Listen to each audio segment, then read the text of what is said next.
작년에 한국의 유명한 재벌 기업의 후계자 자리를 놓고 형제간에 소송을 하고 온갖 술수를 다 쓰고 그런 추태가 있었습니다. 여러분도 아마 그 매스컴을 통해서 다 아시리라고 믿습니다. 그런데 그것은 아직도 현재 진행형입니다. 저희가 기억하기로는 동생은 아직도 감옥에 있습니다.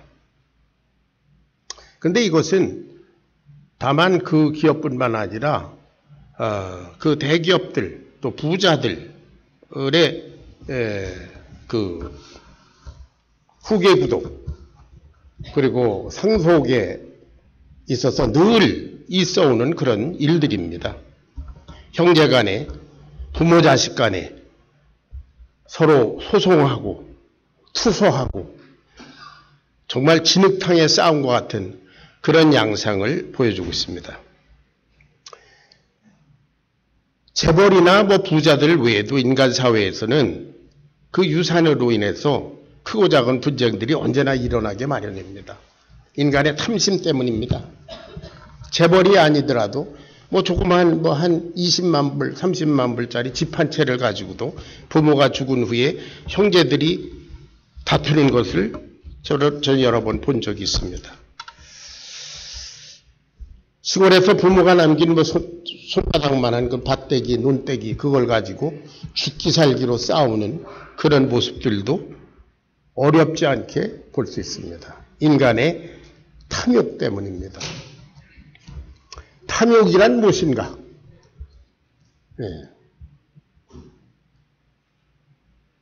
물질에 대한, 돈에 대한 그 정도를 넘어선 욕심, 그렇게 얘기할 수 있습니다. 요사이 부자들이나 재벌 이런 사람들은 탐욕의 집단이다. 이렇게 해서 마구 공격을 받는 그런 시대가 됐죠. 저것들은 아주 싹쓸이한다. 재벌이 아이스크림, 냉차장수까지 다 한다. 커피까지 다 팔아먹는다. 아주 탐욕스러운 집단으로 이렇게 공격받습니다. 그런데 그렇게 공격하는 주로 노동단체, 노동자 집단들은 탐욕스럽지 않은가요? 그들도 자기의 유익을 위해서 매년마다 파업을 하면서 봉급 인상을 요구합니다. 강력하게 요구합니다.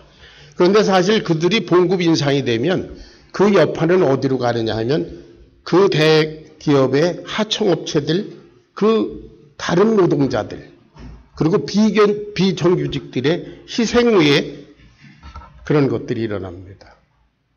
그런데 그거는 전혀 아랑곳하지 않습니다. 그런 면에서 볼 때 그들도 탐욕의 집단이에요.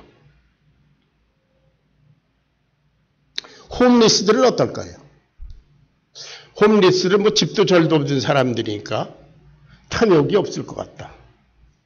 그럴까요? 여러분 홈리스들을 보면 대개 낮에 자지 않습니까? 버스 스탑이나 또는 공원 같은 데 사람이 많이 지나다니는 거기에서 잡니다. 왜 그런 줄 아세요? 밤에 잠을 안 자기 때문이에요. 왜냐하면 밤에 잠을 자면 다른 홈리스가 와서 두들겨 패고 그 몇 푼 안 되는 돈을 뺏고 물건을 뺏고 그러니까 밤에는 계속 깨어있고 낮에 사람들이 많이 다니는 데서 잡니다. 거기도 탐욕이 있습니다. 여러분, 이 세상 어느 누구도 탐욕으로부터 자유로울 수가 없습니다. 다 탐욕스럽습니다. 정도의 차이가 있을 뿐 다 탐욕스럽습니다. 다만 예외가 있습니다. 예수 그리스도를 주로 믿고 거듭나서 가치관이 바뀐 사람들에게는 좀 다릅니다. 2주 전에 공부한 우리 바울의 경우 빌립보서 3장에 보면 자기가 여러 가지 자랑할 것이 있고 그 자랑이라고 할 것은 다 탐욕과 연관되는 것들입니다. 그런데 그런 것들이 그리스도 예수를 아는 지식이 가장 고상하기 때문에 그 최고의 가치 때문에 이것들이 다 배설물이다. 할렐루야. 그런 새로운 가치관이 형성되기 전에는 다 탐욕의 노예들입니다. 여러분, 그런 성경적인 신앙적인 가치관이 여러분 정립되어 있습니까? 할렐루야. 예.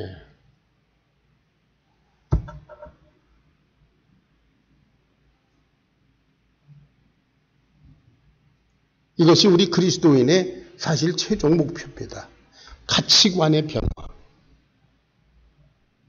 천국을 중심으로 모든 이 지상에서 일어나는 일들을 천국의 그 최고의 가치를 중심으로 재해석할 때 이 지상에 있는 가치들이 다 무가치하게 여겨집니다. 필요하기는 하지만 거기에 목숨 걸 일이 아닙니다. 자, 오늘 본문에는 어떤 사람이 와서 예수님께 간청했습니다. 예수님, 내 형에게 말씀해서 우리 부모의 유산을 나와 나누게 해 주십시오. 아마도 그 형이란 사람이 왜 성경에는 형은 다 이렇게 못되게 나오는지 모르겠지만 이 형이란 사람이 유산을 다 가져가고 동생한테 안 준 것 같아요. 그러니까 그거 나누게 하라고 좀 해주세요. 그 말은 뭐예요? 예수님, 내 형은 나쁜 사람입니다. 나는 피해자입니다. 이런 얘기겠죠. 근데 예수님은 기다 아니다 그런 얘기를 안 하시고 엉뚱하게 딴 얘기를 하십니다. 나는 그런 거 재판하라고 이 세상에 보내진 존재가 아니다. 요한복음 6장 38절을 읽어볼까요? 다 같이 시작. 내가 하늘에서 내려온 것은 내 뜻을 행하려 함이 아니요 나를 보내신 이의 뜻을 행하려 함이니라. 내 뜻을 내 마음대로 하려고 하는 게 아니라 이 육신을 입은 예수님의 마음대로 하는 것이 아니라 이 너희들 마음대로 뭘 하는 게 아니라 나를 보내신 아버지의 뜻을 이루기 위해서 왔노라. 그 아버지의 뜻이 뭐예요? 이 세상 모든 죄인을 위해서 십자가에 죽으시고 부활하시고 그리고 구원의 역사를 하나님의 구원의 섭리를 완성하는 것이었습니다. 아멘. 그런데 예수님 앞에 와서 내 형부로 얘기해서 이 재산 좀 나눠주게 해주세요. 재판 좀 해주세요. 저 나쁜 놈입니다. 나는 피해자입니다.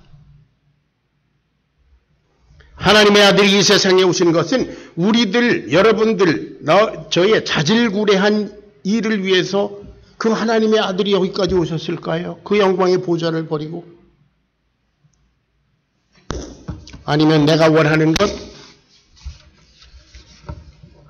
그야말로 내 욕심을 채워주려고 예수님이 여기 오셨을까요?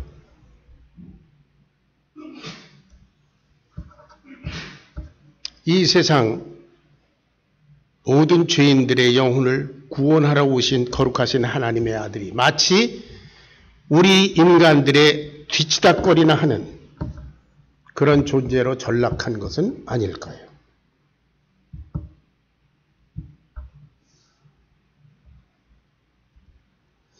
형이 내 부모의 재산을 다 가져갔습니다. 나누라고 말씀 좀 해주세요. 예수님이 무슨 변호사입니까? 해결사입니까? 인간들이 하나님의 아들 예수님을 인간의 차원으로 격을 낮춰버렸어요. 저와 여러분이 믿는 예수님은 그런 해결사 정도가 아니라 하나님의 살아계신 하나님의 아들이십니다. 아멘.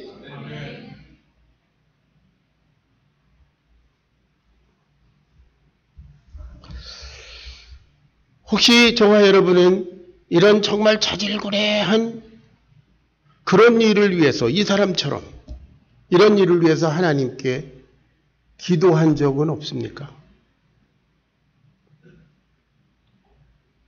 예수님께서는 그 사람의 형이나 그 사람이나 탐욕이 문제라는 것, 그것을 지금 말씀해 주고 계십니다. 이 탐욕이 우리 인간의 죄의 근원입니다. 그리고 돌이켜서 군중들을 향해서 말씀하십니다. 거기 많은 사람들이 따라왔으니까.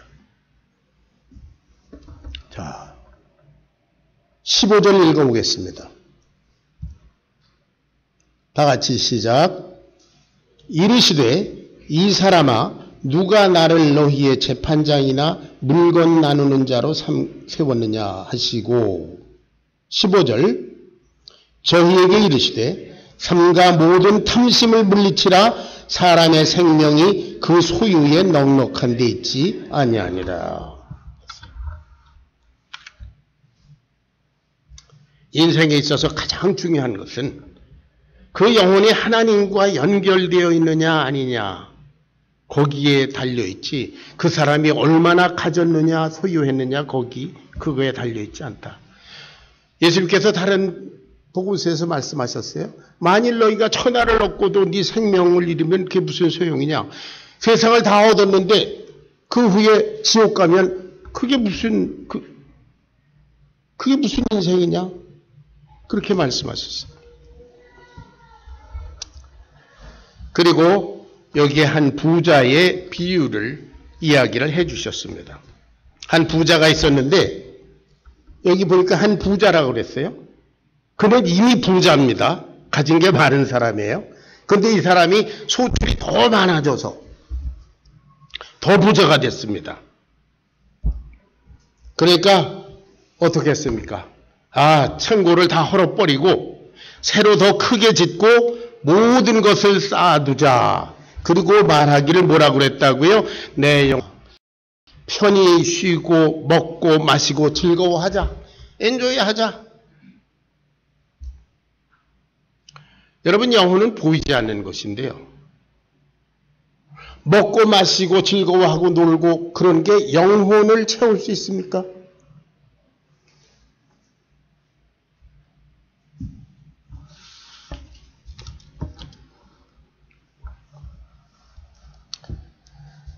눈에 보이는 세계가 전부인 양 살아가는 1차원적인 그런 삶.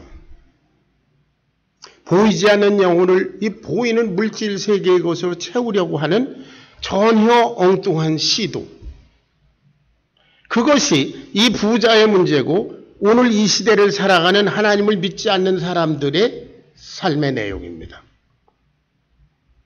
우리의 영혼은 오직 하나님의 말씀과 성령으로만 채워질 줄로 믿습니다. 우리의 영혼은 그렇습니다.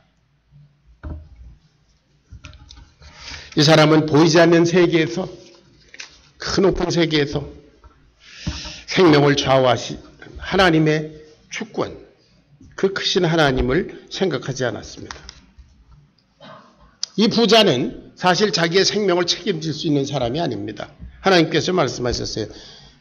이 어리석은 자여 오늘 밤에 내 영혼을 도로 찾는다면 내 예비한 것이 누구 것이 되겠느냐. 하나님은 생명을 보내시기도 하고 거두시기도 하는 분이십니다. 이 사람은 자기의 생명을 좌지우지할 능력이 없습니다. 그런데도 자기의 인생을 스스로 책임지려고 즐겁게 살아보려고 하는 이런 무책임한 인생. 여러분 만일 여러분의 생명을 하나님께 맡겨드리지 않고 여러분 자신이 어떻게 해보려고 그러면 그것은 여러분 자신이 굉장히 여러분의 생명이 무책임한 것입니다. 나보다 내 생명을 더 잘 아시고 더 잘 관리하실 수 있는 하나님께 여기 있습니다. 내 생명을 맡아주시옵소서. 할렐루야. 그것이 믿는 겁니다. 믿으니까 갖다 맡겨드리지 않습니까? 그런데 능력도 없으면서 내가 어떻게 해보려고 우물떡주물떡하면 이것은 굉장히 자기 인생에 대해서 무책임한 것입니다. 당신의 인생을 하나님께 맡기세요. 냅두세요. 난 나름대로 삽니다. 저와 여러분의 인생이 나름대로 아무렇게나 살 만큼 그렇게 무가치합니까? 한 번 가면 다시 오지 않는 이 고귀한 인생인데요.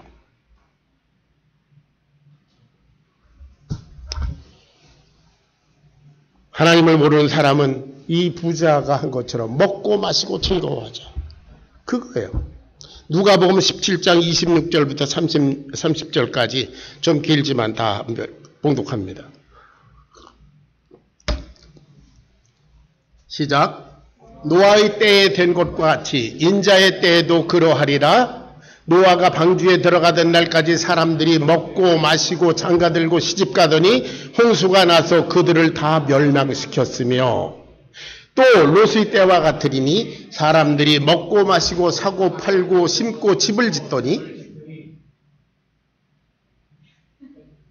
롯이 소돔에서 나가던 날에 하늘로부터 불과 유황이 비오듯 하여 그들을 멸망시켰느니라. 인자가 나타난 날에도 이러하리라. 먹고 마시고 시집가고 장가가고 사고 팔고 심고 집을 짓는다. 이거는 다람쥐, 수달 같은 동물, 새, 개미도 합니다.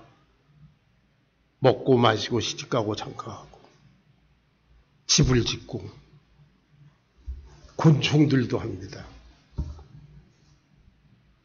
그러나 사람은 다른. 우리에게는 우리 육신 말고 우리 속에 있는 보이지 않는 영혼이 있기 때문입니다. 이 영혼은 하나님의 형상을 닮은 귀중한 부분입니다.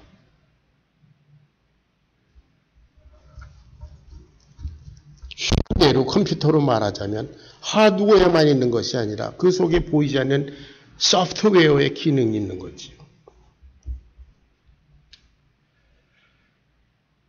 이 부자는 수확을 위해서 많은 수확이 있으니까 창고를 헐고 더 크게 짓는다고 하셨습니다. 그 전에 이 사람은 내가 왜 이렇게 큰 수확이 있지?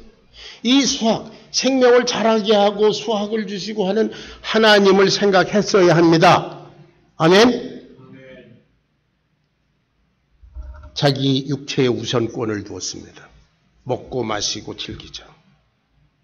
이것을 주신 하나님, 보이지 않는 영원한 세계이신 하나님을 생각지 않았습니다.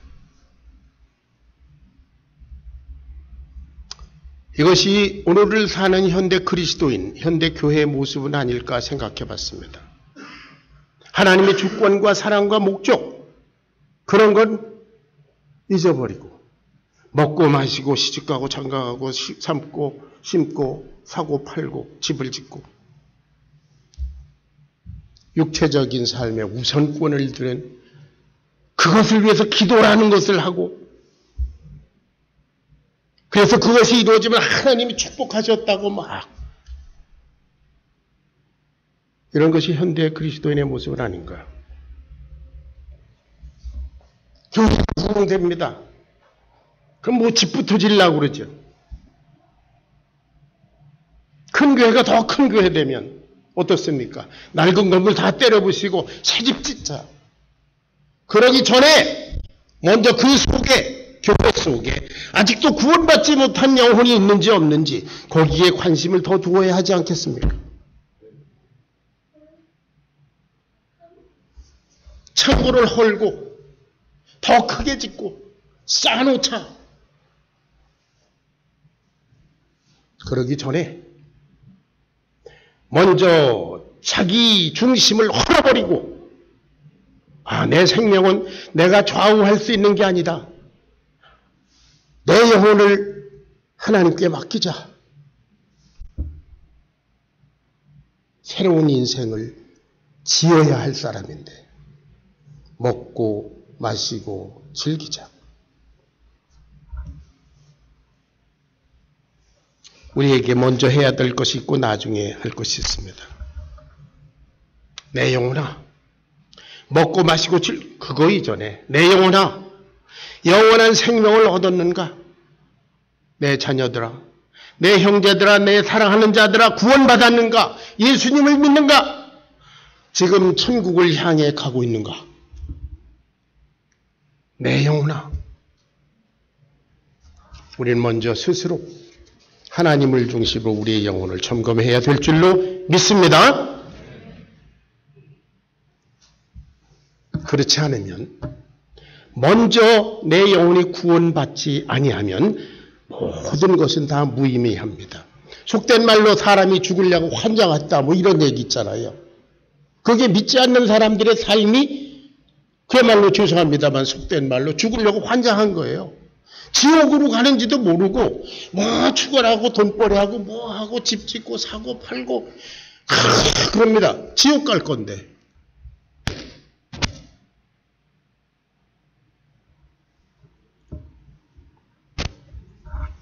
우선 최우선적으로 먼저 내 영혼이 구원받았는지 내 영혼이 하나님과 연결되어 있는지 그거부터 점검해야 됩니다. 왜냐하면 우리가 언제 죽을지 모르기 때문이에요.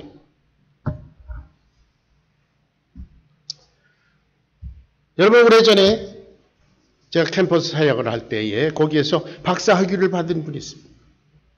한국으로 갔습니다. 금의 환영했어요. 대학 교수가 되고 1년도 못 돼서 급성비암으로 죽어버렸습니다. 나이 40대 초반이었습니다. 10년 걸려서 물리학 박사하고. 그런데 다행히 그분은 예수님 믿고 이미 구원받은 그래서 영원한 생명을 소유한 분이기 때문에 참으로 다행스러웠습니다. 엊그제 타주에 있는 제가 아는 목사님으로부터 깜짝스러운 소식을 받았습니다. 그곳에 있는 어떤 은퇴 목사님 부부가 아침에 산보를 하는데요.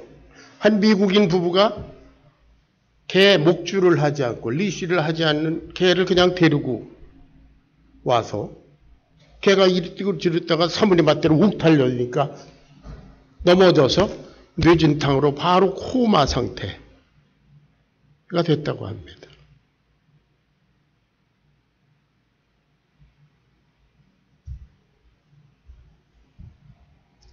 소식 들으셨어요?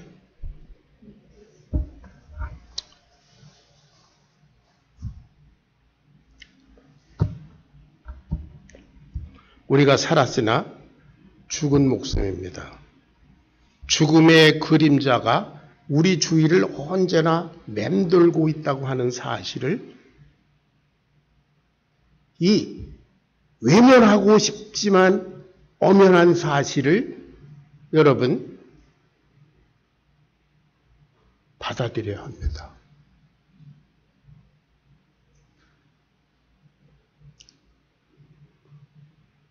프로젝터를 한번 볼까요? 백 집사님 그거 올리셨나요? 예. 저게 어떤 사람의 위 속 사진입니다. 그 속에 뭐 안경같이 생긴 거 있죠? 그게 수술용 클립이에요. 제 큰누님이 2년 전에 위암 수술을 받으셨는데요. 수술 받은 이후에 2년 동안 계속 따끔따끔하고 아프고요. 2주 전에 가서 확인을 했어요. 2년 전에 수술할 때 저 클립을 윗속에다가 그냥 놔두고.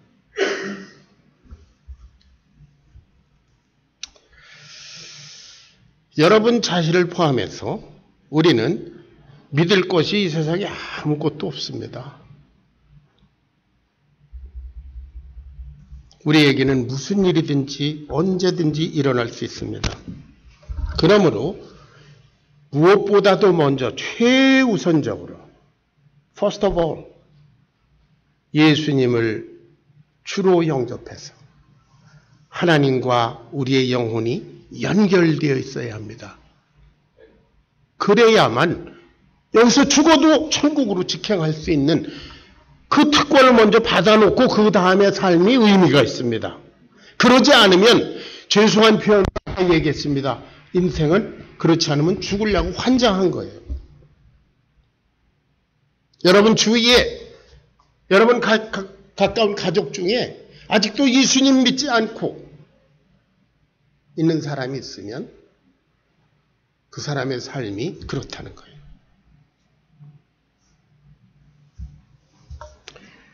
예수님께서 말씀하셨습니다. 20절 하나님은 이르시되 어리석은 자여 오늘 밤에 내 영혼을 도로 찾으리니 그러면 내 예비한 것 창고에 가득히 쌓아놓은 것 네 것이 되겠느냐.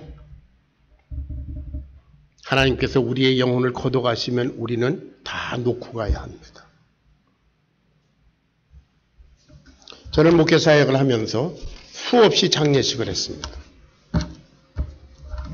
그런데 믿지 않고 죽은 사람들, 그런 장례식 할 때는 참으로 괴로웠습니다.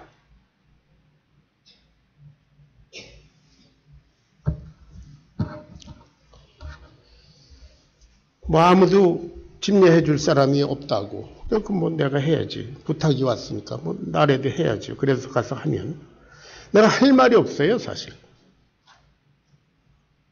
사랑하는 사람의 죽음을 슬퍼하는 유가족들에게 성경으로 볼 때 예수님 말씀하셨습니다. 이 사람은 지금 지옥 갔습니다. 이렇게 말할 수는 없잖아요. 그렇다고 이 사람 천국 갔습니다. 이렇게 거짓말 할 수도 없잖아요.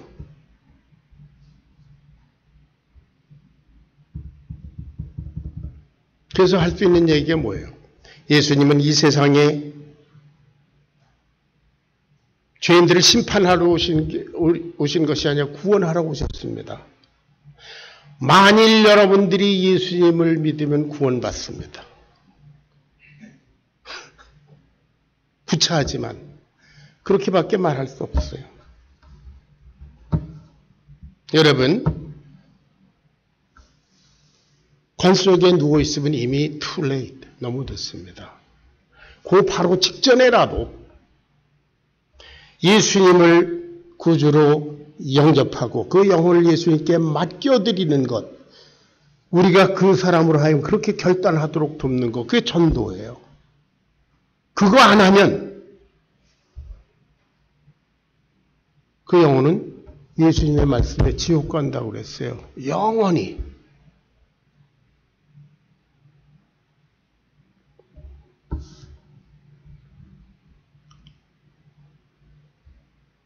우리가 예수님 믿으면 좋지, 안 믿는 것보다 낫지. 가 아니에요. 예수님 안 믿으면 영원히 지옥 간다니까요. 교회에서 이런 얘기 안 하. 거의 잘 안 해요. 왜 한 주간 내내 직장에서 고생하고 스트레스 받고 온 사람한테 지옥의 얘기하냐? 아닙니다. 이게 먼저 해결되지 않으면 저와 여러분의 삶은 다 무효입니다. 여러분 구원받았습니까? 하나님의 아들이신 예수님을 주님으로 영접했습니까? 영생을 얻었습니까? 오늘 이 시간 우리가 함께 숨을 거둔다고 해도 천국에 갈 확신이 있습니까? 할렐루야! 이 확신을 아직도 믿지 않는 우리 자녀들, 형제들, 친구들, 배우자들에게, 주위 사람들에게 반드시 전해야 합니다. 목숨 걸고 전해야 합니다. 하나님은 생명의 주권자이신 고로 하나님께서 뜻을 두시고 저와 여러분을 세상에, 이 땅에 보내셨고, 그리고 또 때가 되면 하나님 마음대로 우리 생명을 거두어 갔습니다. 하나님 우리에게 예고하지 않고 타협하시지 않습니다. 아무도 이 주권에 거역할 사람은 없습니다. 저와 여러분은 결국 죽음을 맞이해야 합니다. 언제인지 알 수 없는 그것이 문제입니다.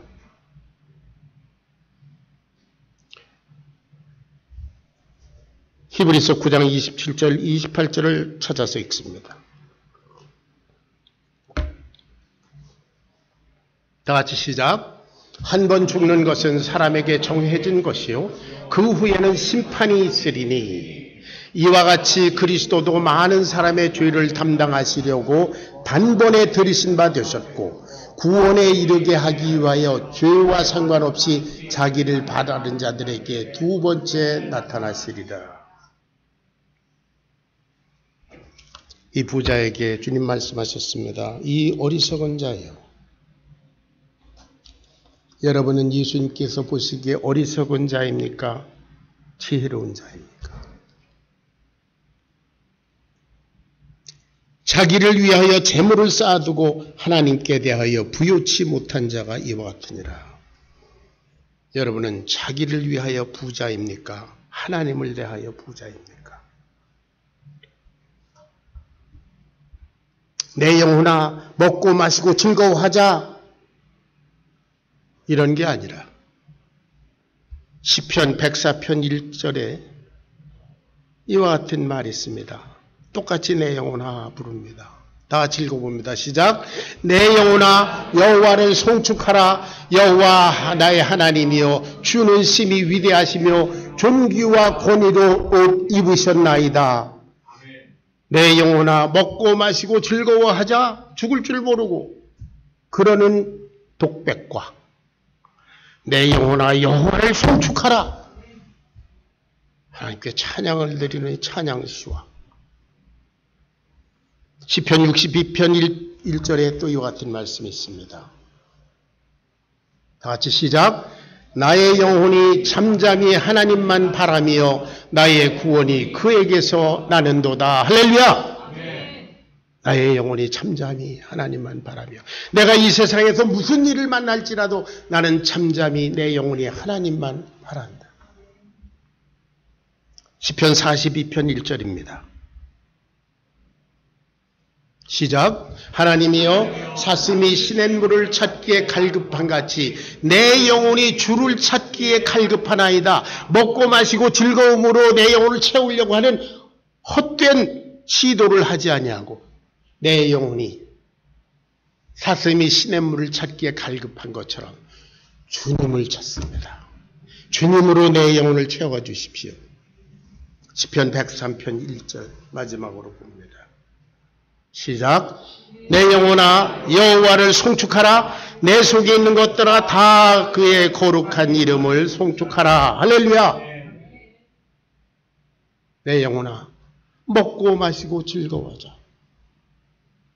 이 어리석은 독백, 저와 여러분은 내 영혼아 여호와를 송축하라. 할렐루야. 내 속에 있는 것들아 다 그의 거룩한 이름을 송축하라 하다가 주님을 만나 뵈올 수 있게 되기를 주의 이름으로 축원합니다. 기도하겠습니다.